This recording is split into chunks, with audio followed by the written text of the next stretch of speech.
So, Jai Hind to everyone. So, in the lecture series of big data, we were discussing about, in the previous lecture, we have started discussing about the HDFS file system, that is Hadoop distributed file system. In that, we have discussed about the HDFS write mechanism. So, for example, उसी example को हम आगे further explore करते हैं, उसी का थोड़ा सा रिवीजन कर लेते हैं बेटा कि हमारे पास अगर दो ब्लॉक्स हैं, ब्लॉक ए और बी, मुझे इन दोनों इन्फॉर्मेशन को स्टोर करना है. कहाँ पर स्टोर करना है? मुझे हडूप में स्टोर करना है. कितनी बार मुझे स्टोर करना है? I have to store that information thrice. 3 बार मुझे इन्फॉर्मेशन को स्टोर करना है. ठीक है बेटा. तो ये जो दोनों ब्लॉक्स थे इन्फॉर्मेशन के, मैंने यहाँ पर स्टोर करे. स्टोर करने के बाद मैंने क्या करा, मेरा जो क्लाइंट है दैट इज JVM मशीन, उसने कोर स्विच के पास गया. कोर स्विच के पास जाने के बाद उसने उससे पूछा कि वो इन्फॉर्मेशन को मुझे कहाँ कहाँ पर स्टोर करना है. ठीक है. डेटा नोड 1 में मेरा ब्लॉक ए गया, उसके बाद उसकी कॉपी मेरी यहाँ पर डेटा नोड 4 के पास गई. सिमिलरली वो इन्फॉर्मेशन मेरी डेटा नोड आपकी 6 के पास गई. ब्लॉक ए की इन्फॉर्मेशन मेरे 3 नोड्स के पास चली गई. Similarly for the rest of the part, मेरा जो ब्लॉक बी है वहां के लिए मुझे 3 इन्फॉर्मेशन, 3 असाइनमेंट्स मुझे दिए गए.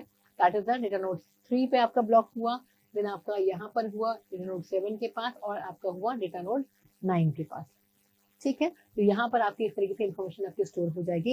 And it's mentioned here that 1 GB file is equal to 3 GB storage in HDFS, क्योंकि मैंने कहा 3 जगह में इन्फॉर्मेशन को हम स्टोर कर रहे हैं. And we are having the 3 GB network traffic.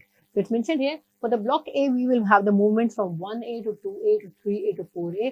Similarly for the block B we can have the information from 1B to 2B to 3B to 4B to 5B and to 6B. So this is how the information traversing will happening for the getting back to the client, and client will inform to the whole sole master person that these are the spaces where you have given the addresses and the information is clearly been stored.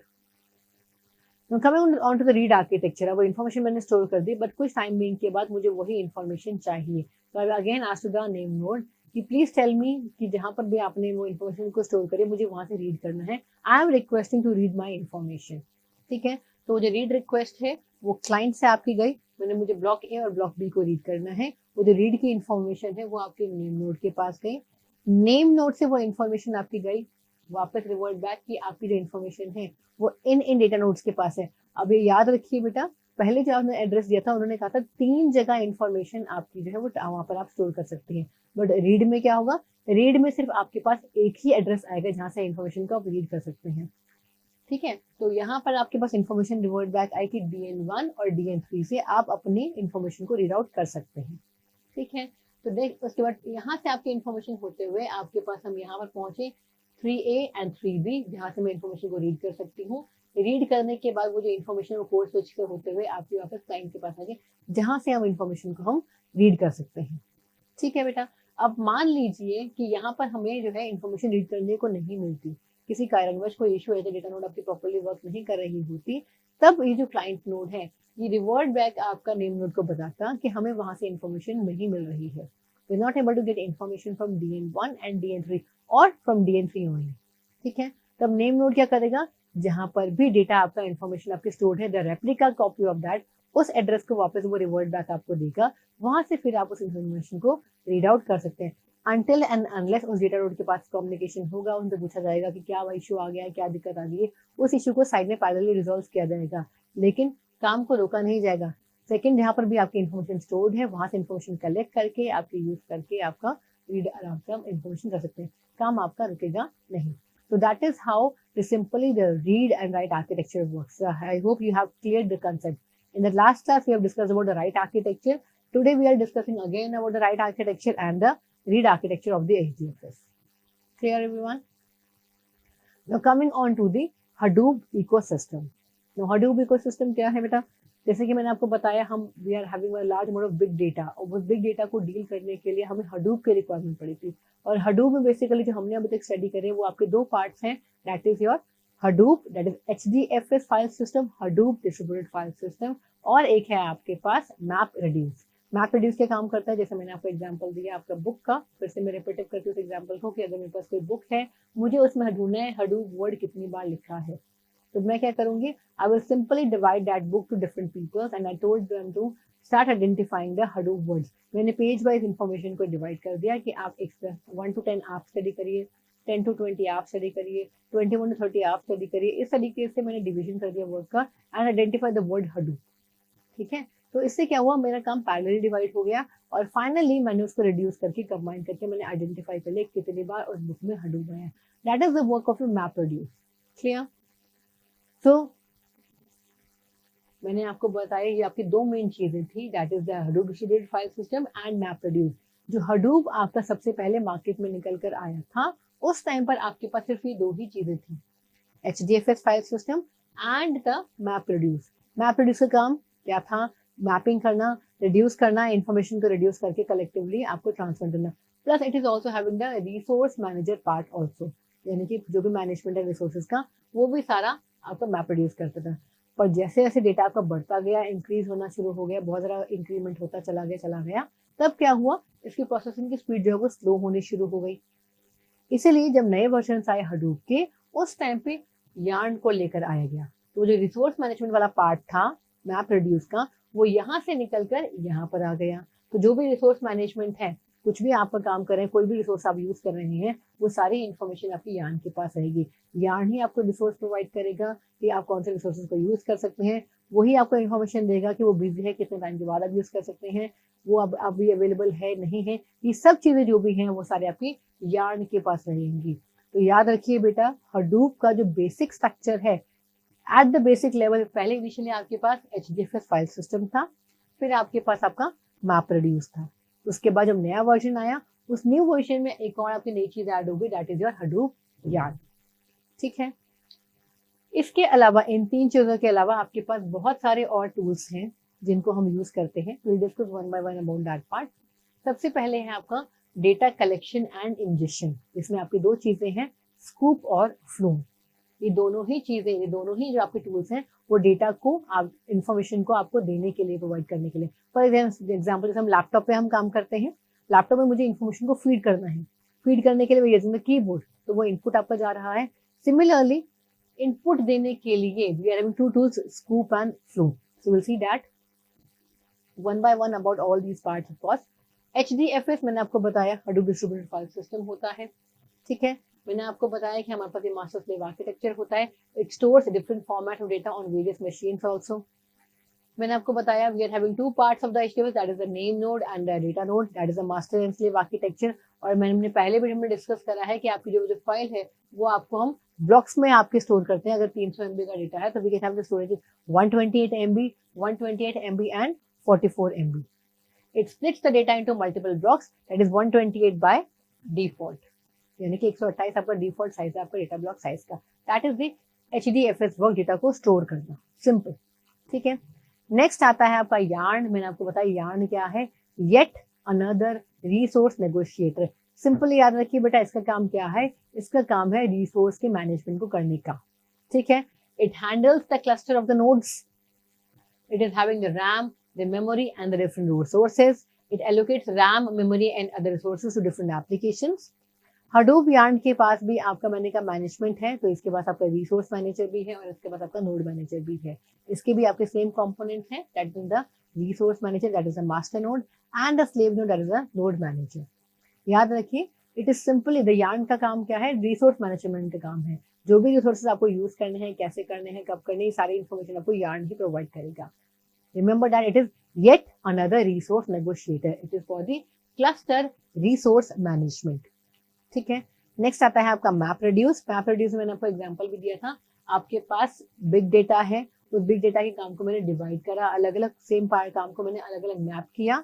Map करने के बाद उसको हम लोगों ने shuffle and sort करा। हमने उसको शफलिंग करी, सॉर्टिंग से मैंने आपको एग्जांपल दिया था पास्ता का, कि पास्ता जो है वो मुझे कुक करना है, कुक करने के लिए मैंने अलग अलग काम डिवाइड कर दिया। एक शेफ को मैंने कहा कि आप सॉस बनाइए, एक शेफ को मैंने कहा कि आप जो है पास्ता को बॉईल करिए, एक शेफ को मैंने वेजिटेबल्स कट करने के लिए दे दिया। ठीक है? वो सब काम जब मेरे पैरेलली एग्जीक्यूट हो गए तो उसके बाद हम लोगों ने शफलिंग करी, किस किस काम को मुझे कब कब रिक्वायरमेंट है, उसके अकॉर्डिंग शफलिंग एंड सॉर्टिंग करी। शफलिंग सॉर्टिंग करने के बाद मैंने उन सब चीजों को कंबाइन करना शुरू करा, दैट इज मैंने रिड्यूस करना शुरू करा। रिड्यूस करते करते उसके बाद मेरे, मान लीजिए मास्टर शेफ के पास आपके पास सारी चीजें आ गई, उसके बाद उस मास्टर शेफ ने कंबाइन करके फाइनली आपका आउटपुट दे दिया। ठीक है? सॉरी। अब हम आते हैं इसके डिफरेंट टूल्स के बारे में। जो मैंने आपको बताया कि first tool is your scoop. जो आपके डेटा को इनपुट करने के लिए है। लैपटॉप पे हम काम करते हैं, इन्फॉर्मेशन को मुझे फीड करना है, अंदर डालना है, उसके लिए हम स्कूप को यूज करते हैं। स्कूप क्या है, जैसे कि आपका हमें पता है इन्फॉर्मेशन आपकी जो लैपटॉप पे है वो आपके डीबीएमएस RDBMS फॉर्म में जाती है, यानी कि आपकी टेबल फॉर्म्स पे जाती है इन्फॉर्मेशन, इजंट इट? आपका रो वाइज इन्फॉर्मेशन आपके स्टूडेंट में शुरू हो गई है। Same mention Hadoop is relational database and enterprise data warehouse. जो भी आपकी इन्फॉर्मेशन है वो आपकी यहाँ पर स्टोर हो जाएगी। It's mentioned here it imports data from external databases into HDFS, Hive and HBase. They are all the storage spaces. So जो भी इंफॉर्मेशन आपका स्कूप लेकर आएगा वो सारी इंफॉर्मेशन आपकी HDFS के पास, Hive के पास या आपके HBase के पास चली जाएगी। ठीक है, so it's mentioned here Scoop is used to transfer data between Hadoop and external data stores such as relational database and enterprise data warehouse, and it is showing the pictorial representation also कि आपने command scoop के से information आपकी ली गई और वो information आपके warehouse, document based systems, relational database, map task, HDFS, HBase, Hive, इन सब के पास आपकी इंफॉर्मेशन वहां पर चली गई है। सिंपली सेइंग, आप जो भी इंफॉर्मेशन लैपटॉप लेते हैं, RDB में से कहीं से भी इंफॉर्मेशन लेते हैं, वो स्कूप आपकी इंफॉर्मेशन कलेक्ट करके आपका आगे वो हडूप को प्रोवाइड कर देगा। ठीक है, नेक्स्ट आता है आपका फ्लूम। फ्लूम क्या है बेटा? फ्लूम आपका है, हम जब बात करते हैं flume is basically talking about the live streaming of data. जब हम लाइव स्ट्रीमिंग की बात करते हैं, इंफॉर्मेशन आती चली जा रही है, आती चली जा रही है, तब हमारा क्या है, it is your unstructured data, उसकी कोई स्ट्रक्चर नहीं है, बस चला जा रहा है, करे जा रहा है, करे जा रहा है, उस टाइम पर मुझे फ्लूम को यूज करना पड़ेगा। So it's mentioned here, Flume having the ingestion from the unstructured and semi-structured data into the HDFS. किसी भी टाइप का आप लेते आ जाओ, हम उसके बाद उसको यूज कर लेंगे। So it's mentioned here, ingests online streaming data from social media, log file web servers into the HDFS. ठीक है, so it mentioned Flume is distributed service for collecting, aggregating and moving large amount of log data. वो information आपके different अलग अलग जगहों से आएगी, source से इंफॉर्मेशन होते हुए, सिंक से इंफॉर्मेशन होते हुए आपकी HDFS के पास पहुंच जाएगी। सो रिमेंबर दैट हडूप में आपके दो टूल्स हैं, that is the scoop and the flume for the putting input the data into the HDFS। आपका जो स्कूप डेटा है वो basically RDBMS kind of data, जो टेबुलर फॉर्म डेटा रिप्रेजेंटेशन है। फ्लूम हम काम करेंगे जब आपके पास अनस्ट्रक्चर्ड डेटा, वो जो लाइव स्ट्रीमिंग डेटा है आपका चला आ रहा है, कोई स्ट्रक्चर नहीं, कुछ भी नहीं, उस टाइम हमें फ्लूम को कॉल करके हमें यूज करना पड़ेगा। ठीक है बेटा, नेक्स्ट आता है आपका पिग। अब पिग क्या है बेटा? पिग आपकी एक लैंग्वेज है। अगर मैं आपको डायग्रामेटिक में वापस दिखाऊं, Pig, we are having two things, the Pig and the Hive. ये दोनों आपकी लैंग्वेजेस है जो आप यूज करेंगे आपके HDFS को काम करने के लिए। अब हम देखते हैं क्या है ये। Pig is used to analyze data in Hadoop. Hadoop, it provides a high-level data processing language to perform numerous operators on the data. क्योंकि हम जो पहला हमारा जो काम है, मैप रेड्यूस है, यार्न है, HDFS है, वो सारा सारा आपका जावा पे काम करता है। अब वहां पर आपके लाइन्स ऑफ कोड बहुत सारे हैं और लाइन्स ऑफ कोड को कुछ कम करने के लिए इस टाइम पर क्या हुआ, पिग को लेकर आए गए। पिग क्या है? पिग आपका एक लैटिन लैंग्वेज है, which is your language for scripting. जो क्या करता है, उसके पास अपना खुद का कंपाइलर है which convert Pig Latin code to the executable code. It provides platform for building data flow from the extraction, transformation, and loading. It's mentioned 10 lines of Pig Latin script is around 200 lines of map reduce jobs. सोचिए कितना हमने reduce कर दिया। जो आपका जावा में number of lines थी, उन नंबर ऑफ लाइन्स को रिड्यूस करने के लिए पिग को मार्केट में लेकर आया गया ताकि जो लाइन्स ऑफ कोड थोड़ी कम हो सके। And it is showing a basic structure of that. We are having a Pig Latin scripts, we are having the grunt shell, which is having the parser, the optimizer, the compiler, and the execution engine, which is having the Apache Pig. Then we are having the MapReduce, जो उसने आपका MapReduce के task पर काम करा, और finally ये information आपकी HDFS के पास चली गई। ठीक है, this is how the pig works. Fine, next आया आपका हाइव। हाइव क्या है? हाइव भी आपकी एक और लैंग्वेज है। Hive facilitates reading, writing, managing large data sets residing in the distributed storage using SQL। जो SQL पे काम करना जानता है वही आपका HPL पे भी काम कर सकता है। It is simply saying hive query language. इसमें आपके पास दो चीजें हैं, हाइव कमांड लाइन है और आपके पास JDBC ODBC ड्राइवर है। दो मेन कंपोनेंट्स है आपके हाइव के। वो क्या देता है? It provide user defined functions for data mining, document indexing, log processing etcetera. तो आप हाइव भी यूज कर सकते हैं और आप पिग भी यूज कर सकते हैं डिपेंडिंग ऑन द रिक्वायरमेंट्स। ठीक है, बस वो है कि पिग आपका जो लाइन्स ऑफ कोड से काफी रिड्यूस कर देता है। ये इसका एक आर्किटेक्चर आपको दे रखा है, CLI command line interface, we are having the information JDBC ODBC driver, Then we are having the Hive web interface also there itself. It is giving the information to Hive Thrift server, and this Thrift server and all three information is moving on to the driver of the Hive. और यहाँ से driver से होते हुए information आपकी job tracker के पास आ गई, name node के पास आ गई, यानी कि फाइनली आपकी HDFS के पास आपकी इन्फॉर्मेशन आपकी स्टोर होगी। ठीक है, यानी कि इसमें हमने वर्किंग स्टार्ट कर दिया अंदर HDFS पार्ट। नाउ आते हैं हम स्पार्क के पास। स्पार्क क्या है? Spark is an open source distributed computing engine for processing and analysing huge volume on real time data, जो कि आपका स्काला लैंग्वेज में लिखा हुआ है। बहुत सारे कई हैं, तो इसमें स्पार्क हमने मेंशन करके। It run 100 times faster than MapReduce. It provides in-memory computation of data. It is used to process and analyze real-time streaming data such as stock market and banking data also. तो Spark क्या है? MapReduce का जो काम है, MapReduce की जगह Spark को भी हम faster use के लिए, access के लिए हम use कर सकते हैं। It is having a driver program that is a Spark content cluster. Map manager is there. It is having the worker node, which is having the executable, that is the task and the cache is there. Similarly, one more worker node is there, which is having the task and cache is there. So Spark का काम क्या है? It is an open source distributed computing engine for processing and analyzing huge volume of a real time data. Next आता है आपका Apache Mahout. Mahout क्या है? Mahout is used to create scalable and distributed machine learning algorithms. जब हम machine learning की बात करते हैं, हमारे पास बहुत सारे एल्गोरिथम्स है मशीन लर्निंग की, तब हम क्या करेंगे? तब हम Mahout को बुलाएंगे। Mahout क्या है? देखो आपने देखा होगा बेटा, Hadoop का जब भी कोई सिंबल है वो आपका एक एलिफेंट है। एलिफेंट को ड्राइव करने के लिए आपके पास Mahout होता है, जो चलाता है आपके उसको, हाथी को। तो ML क्या है? ML आपको कई तरीके की आपके एल्गोरिथम्स हैं जो अभी यूज की जाती हैं for different executable for the different works of the HDFS या डिफरेंट डेटा पे काम करने के लिए। Mahout एनवायरनमेंट आपका बिल्ड करेगा मशीन लर्निंग एप्लीकेशंस को। ML की कोई भी एप्लीकेशन आपको यूज करनी है तब उस टाइम हम Mahout को बुलाएंगे। It is mentioning here, it is having a library that contains inbuilt algorithms, for example, collaborative filtering, classification, and your clustering. Or there are a number of algorithms for the machine learning. Classification clustering is a very, very common algorithm by the machine learning, which can be called by the Apache Mahout. Next is Apache Ambari. Ambari क्या है बेटा? Ambari is an open source tool responsible for keeping track of running application and their status. कौन कौन से application कहाँ पर execute हो रही है, वो सारी की सारी इन्फॉर्मेशन आपके Apache Ambari के पास रहती है। It says it manages, monitors and provisions Hadoop cluster. It provides a central management service to start, stop and configure Hadoop services. So it is mentioning in the diagrammatic also. It is having the Ambari web. It is having the Ambari server also. So खुद का database भी है। इसके बाद different kinds of agents हैं जो आपके इन सारे काम को काम करने में डील करता है, जो हेल्प आउट करता है। तो it is simply an open source tool जो ट्रैक करता है आपकी रनिंग एप्लीकेशन के स्टेटस को कि कहाँ क्या क्या एग्जीक्यूटेबल हो रहा है। नेक्स्ट आता है आपका Kafka. Kafka is a distributed streaming platform to store and process streams of record. वही लाइव स्ट्रीमिंग की जो हम बात कर रहे थे, जब बहुत सारा लाइव स्ट्रीमिंग डेटा आपका आ रहा है, तब उस टाइम पे जैसे हम कहते हैं ना, आपका शेयर मार्केट हो गया आपका, या आपका क्रिकेट मैच चल रहा है, बहुत ही फटाफट विद इन सेकेंड्स आपका डेटा एकदम से एग्जीक्यूटेबल होना है, तो उस टाइम पे हमें कोई बड़ा टूल चाहिए जो डील कर सके। तो उस टाइम पर हम काफका को कॉल करेंगे। It builds real time string data, pipelines that readably get data between applications, builds real time streaming applications that transform data into streams। आपका build करता है real time streaming applications को जो transform करता है data into streams में।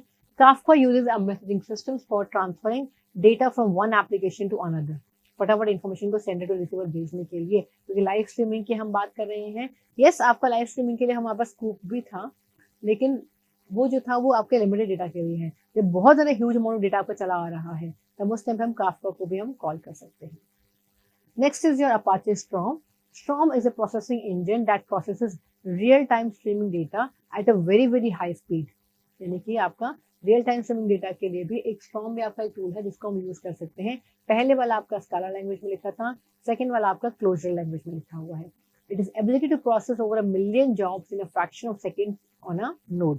It is integrated with Hadoop to harness higher throughputs। तो higher throughputs के लिए आप Apache Storm को भी यूज कर सकते हैं। तो there are number of tools present on the Hadoop, इनमें से जिसकी भी रिक्वायरमेंट है as per our एप्लीकेशन, जो भी एप्लीकेशन में आप काम करें, जैसे लोग की रिक्वायरमेंट है, उस टूल को कॉल करके हम काम कर सकते हैं। याद रखिए, बेस में हमारे पास 3 चीजें हैं, the Hadoop, the MapReduce and the Yarn। Apache Ranger, it is a framework to enable, monitor and manage data securities across the Hadoop platform। It provides centralized security, administration to manage all security related task, यानी कि हम जब security की बात करते हैं तब हम अपाचे रेंजर को बुलाना पड़ेगा. Standardized authorization across all the Hadoop components is the feature of Apache Ranger. It enhances the support for different authorization methods, for example, the role-based access control, the attribute-based access control, etc. ये सारे के सारे काम आपके Apache Ranger करेगा. यानी कि security की बात जब भी आती है तब हम उस टाइम Apache Ranger को कॉल करेंगे. नेक्स्ट है आपका Apache Nox. Nox का काम क्या है? It is an application gateway for interacting with the REST APIs, which is having a UIs of the Hadoop deployments. यानी कि आपको गेटवेज की तरह जब हमें काम चाहिए, इंटरेक्शन के लिए गेटवे चाहिए, तब हम Apache Nox को कॉल करेंगे. Nox deliver 3 groups of user facing services. यानी कि first it is providing the proxying services, that is provides access to Hadoop via proxying the HTTP request. Second है आपका authentication services. It authentication for the REST APIs, access and web SO flow for user interface. And last type of client services. Client development can be done with the scripting through DSL using the Nox shell classes. तो यानी कि जब हमें gateways, application gateways की requirement है, interaction के लिए हमें एपीआई से इंटरेक्शन करना है, उस टाइम पर हम नॉक्स को कॉल करेंगे. और नॉक्स आपका 3 चीजों पे काम करता है, प्रॉक्सिंग सर्विसेज पे, ऑथेंटिकेशन सर्विसेज पे और आपका क्लाइंट सर्विसेज पे काम करता है. नेक्स्ट आता है आपका Oozie. Oozie का काम क्या है? It is a work flow scheduler system to manage Hadoop job. अब Oozie का काम सिंपली आपका यार्न की तरह ही है. यार्न भी आपका रिसोर्स मैनेज करता है, Oozie भी आपका मैनेजमेंट ही कर रहा है. दोनों में डिफरेंस क्या हुआ? डिफरेंस सिंपली ये है, यार्न आपका छोटे काम के लिए है, Oozie जब आपका बड़े काम के लिए है, क्योंकि इसमें बहुत सारी चीजें हैं. आपके पास पिग भी है, हाइव भी है, एक तरह से ऐसा समझिए एलिफेंट भी है.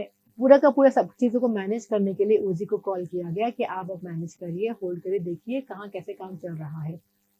So it is having 2 parts, the workflow engine and the coordinator engine. ठीक है, इसमें आपके 2 पार्ट्स आते हैं, वर्कफ्लो इंजन और कोऑर्डिनेटर इंजन. और इसमें आपके डैग्स बनते हैं, that is your directed acyclic graph generate होते हैं, which specify the sequence of action to be executed. एक प्रॉपर ग्राफ जनरेट होगा, वो बताएगा कौन कौन सा काम कैसे कैसे एग्जीक्यूट होगा. This consist of workflow job triggered by time and data availability. ठीक है, अगर मैं इसकी डायग्रामेटिक की बात करती हूँ, we are having the start phase, we are having the map reduce program which is having the action node. उसके बाद आपको वो नोटिफाई करेगा the client of the success is been properly working और नॉट, यानी कि ईमेल एक्शन नोड. अगर आपका काम प्रॉपर्ली हो जाता है तो एंड हो जाएगा सक्सेसफुल कंप्लीशन. अगर एरर आएगा तो it will notify the client of an error, email action node and will kill unsuccessful termination. यानी कि आपकी जो भी शेड्यूलिंग का आपने जो काम करा है, जो असाइन किया गया है, वो प्रॉपर्ली स्टेप बाय स्टेप चलेगा. अगर प्रॉपर चल रहा है तो सक्सेसफुल हो जाएगा, अगर नहीं वो तो किल हो जाएगा. फिर वो ऑफकोर्स नेक्स्ट रिसोर्स को एलोकेट कर देगा या आपको शेड्यूलिंग कर देगा कि अब आप कौन से रिसोर्स को फर्दर यूज कर सकते हैं. जो हमने अभी तक देखा दो हम आपके लेक्चर्स में, उसमें हम अगर मैं कंप्लीट आपका समरी करूँ, I do the summarization of दो पार्ट. अगर हम इस डायग्राम की हम बात करते हैं, इस डायग्राम में हम लोगों ने देखा कि वी आर हैविंग 3 कैटेगरीज, मैंने आपको बताया.